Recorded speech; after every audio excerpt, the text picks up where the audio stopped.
আপনাকে সবাই এতক্ষণ অপেক্ষা করে রাখছি, এজন্য শুরুতে আমি ক্ষমা চাইতেছি। যা কইবার কইয়া ফেলা, এত নাটক করিস না। স্বার্থপর মানুষের মুখ দেখতে চাই না, মুখ দেখলেই মনে হয় তুতুবাড়ি।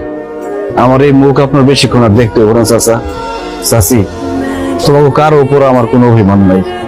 আমার মাথায় বুদ্ধি শুদ্ধি কম তো, ওই লিগে তোমার উপর অধিকারটা বেশি ফলাইছে। আমার সব ভুলের লিগে তুমি আমার ক্ষমা করে দিও চাচি।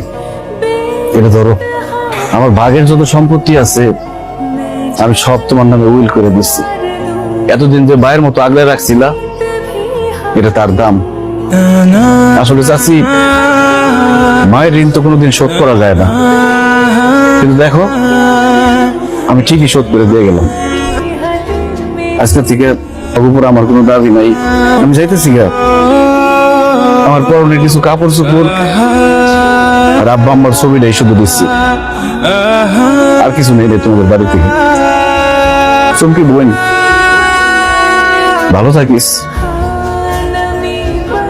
মাথার মধ্যে প্রেম প্রীতির ভূতটা রাখিস না, মন দিয়ে পড়াশোনা করিস। আসি। ইসমাইল ভাই, তুমি আমাকে ছেড়ে কোথাও যাও না। তোমারে কে কি মানলো আমি জানি না। ছোটবেলা থেকে তুই এটাই জানি না আইসি না, আমার ভবিষ্যৎ মানে তো তুমি, ভালোবাসা মানে তো আমি তোমারই জানছি। আরে পাগল, আমরা না ভাই বোন? দেখুন কি, আমিও তোরে ভালোবাসি, কিন্তু বোনের মতো।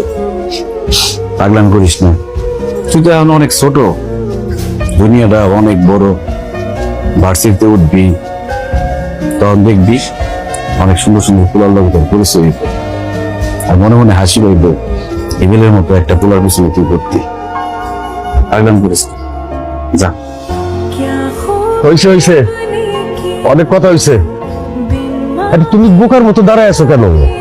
তোমার পোলার মাথাটা গরম হয়ে গেছে, যাও ভিতরে নিয়ে গিয়া ভাত খাওয়াও।